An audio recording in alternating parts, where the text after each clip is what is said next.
శ్రీ గురుభ్యో నమః శ్రీమాత్రే నమః మ్యాక్స్ టీవీ భక్తి ఛానల్ ప్రేక్షకులందరికీ నమస్కారం. అందరికీ స్వాగతం.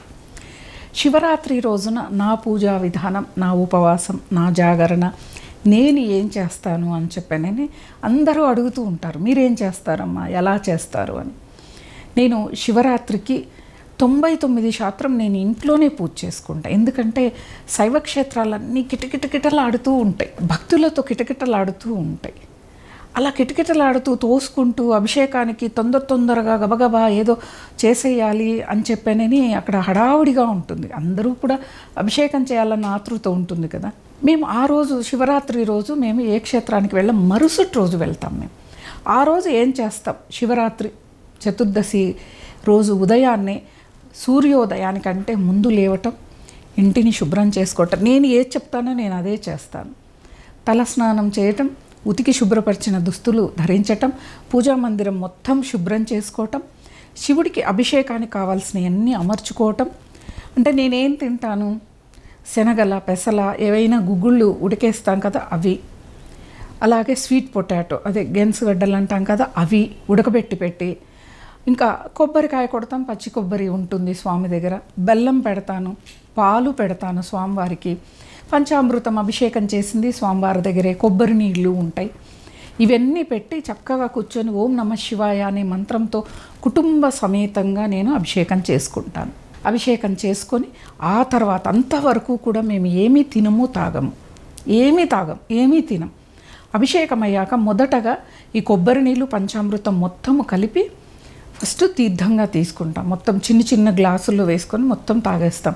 ఎందుకంటే ఉపవాసం చేస్తాం కదా, అభిషేకం కూడా చాలా ఎక్కువ మోతాదులో చేస్తే అదే మనకి ఉదయం టిఫిన్ టైంలో ఆ సమయానికి మనం దీన్నే తాగొచ్చు. అరటిపండు ఇవన్నీ కూడా వేస్తాం. అలా అభిషేకం అయిపోయిన తర్వాత స్వామివారికి పెట్టిన ప్రసాదం ఉంటుంది కదా, పిల్లలు మా వారు బయటికి వెళ్ళేటప్పుడు ఆ ప్రసాదాన్ని, అంటే వాళ్ళు భోజనానికి ఎప్పుడో వస్తారు, తిరుగుతారు బయట కాబట్టి అవి తింటారు, నేను తినను. 11-11:30 ఆ టైంలో నేను మళ్ళా జపం చేసుకుంటాను. అంటే మధ్యాహ్నం జపం ఏది అంటే నమశివాయ జపమే చేస్తాను. సరే ఆ అభిషేకము పూజ అయిపోయిన తర్వాత ఈ 11 గంటల లోపల కూడా నేను శివుడికి సంబంధించినవి చదువుతాను, వింటాను, పాడుకుంటూ ఉంటాను. అంటే లింగాష్టకం, బిల్వాష్టకం, విశ్వనాథాష్టకం అన్నీ ఏవి శివుడికి సంబంధించిన స్తోత్రాలన్నీ కూడా నేను చేసుకుంటాను.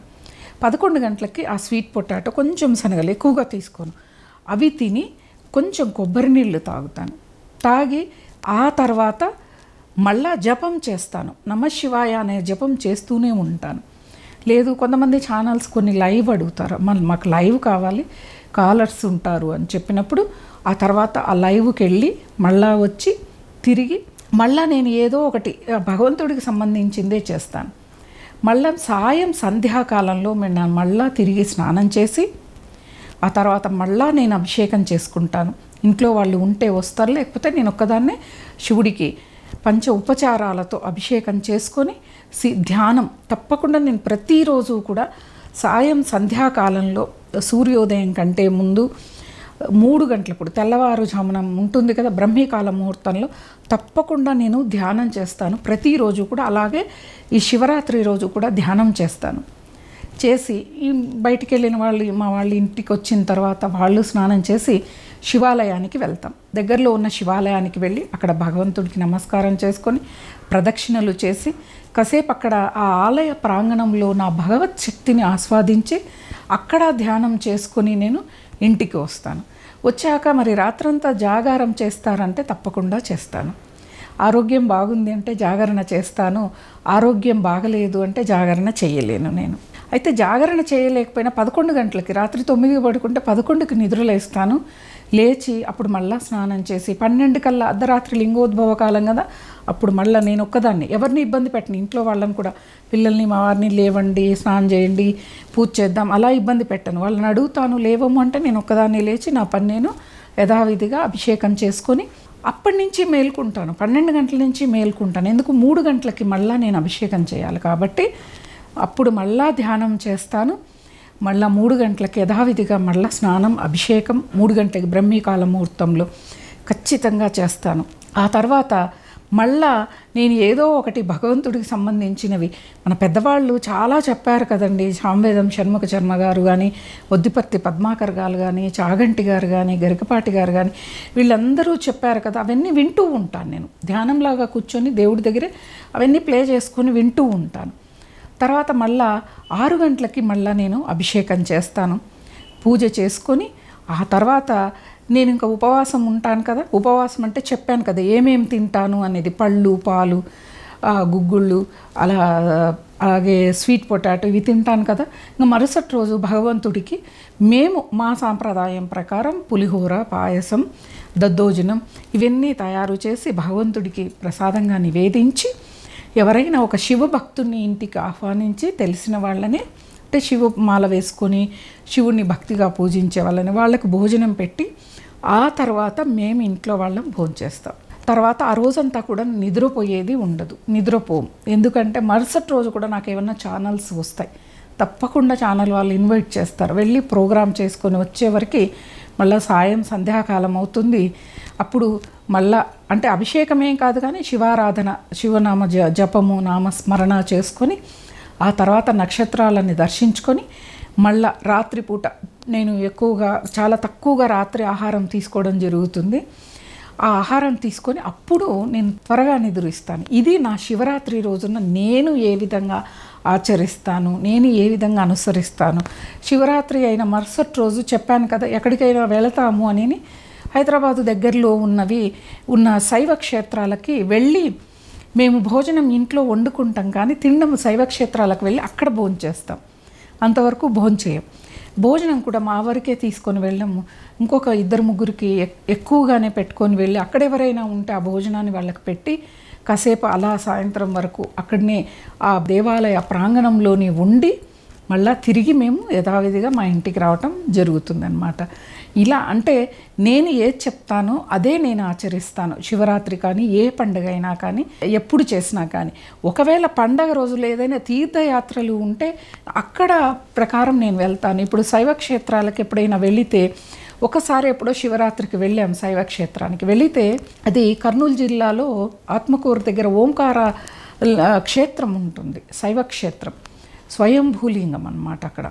అక్కడ రాత్రి జాగరణ అవన్నీ ఉంటాయి. హరికథలు, బుర్రకథలు చాలా ఇష్టం నాకు. అలాంటి గాథలు వినడం తెలిసినా కూడా వినటం చాలా ఇష్టం, ఆనందకరం అసలు. అక్కడికి వెళితే వాళ్ళు రాత్రిపూట ఉప్మా కానీ మరమరాలు ఉప్మా చేస్తారు, అది కానీ అలా వండి వచ్చిన భక్తులందరికీ కూడా పెట్టటం. అంటే శైవక్షేత్రాలకు వెళ్ళి వాళ్ళంతా తినండమ్మా ఏం కాదు అందరము తింటాము అన్నప్పుడు వాళ్ళతో పాటు కూర్చొని అవి అంటే ఎక్కువగా కాదు కొంచెం కొంచెంగా స్వీకరించటం. ఉల్లి, వెల్లుల్లి ఈ రెండూ లేకుండా వాళ్ళు చేసి పెడతారు మనకి. చాలా చాలా అలాంటి క్షేత్రాలకు వెళ్ళినప్పుడు మీరు తినండి, తినొద్దని నేను చెప్పట్లేదు, నేను కూడా అదే చేస్తాను. కాబట్టి నేను ఎక్కువగా శివరాత్రి కానీ ఏ పండగ రోజైనా ఏ పూజ అయినా ఇంట్లో నా చేతనైంది నా వరకు నేను ఇంట్లోనే భక్తిగా చేసుకుంటాను. ఆలయ దర్శనం అయితే చేసుకుంటా కానీ పొద్దున్నుంచి ఆలయంలోనే ఉండటం, అక్కడే చేసుకోవాలి, అక్కడే భక్తిని చూపుకోవాలని మాత్రం నేను అనుకున్నా. భక్తి భగవంతుడు అన్నింటా ఉన్నాడు, అందరిలోనూ ఉన్నాడు, నాలోనూ ఉన్నాడని గొప్పగా నేను నమ్ముతానన్నమాట. అలాంటి వ్యక్తిని కాబట్టి నేను శివరాత్రిని ఈ విధంగా నేను ఆచరించుకుంటాను. మీ అందరికీ అనిపించవచ్చు చాలా సింపుల్గా మీరు చేసుకుంటారే అని చెప్పాను.